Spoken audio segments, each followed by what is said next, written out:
Welcome to this BoldDesk AI Copilot tutorial.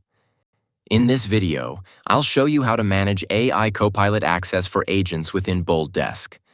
To perform this action, your role must have the Manage AI Copilot permission enabled. By default, only the account owner has this permission. However, admins can create new roles and enable this permission separately.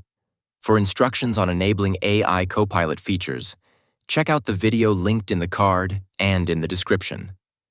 I start by logging into the BoldDesk account. Then I navigate to the AI module and select Access Control under the AI Copilot section. Next, select the Assign Agent button and a window will pop up.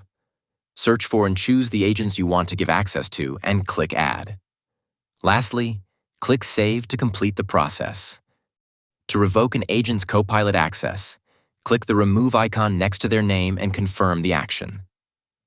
Now these agents can no longer see or access the Copilot features from the BoldDesk portal. That's it. For more tutorials on BoldDesk AI Copilot, check out the playlist in the description.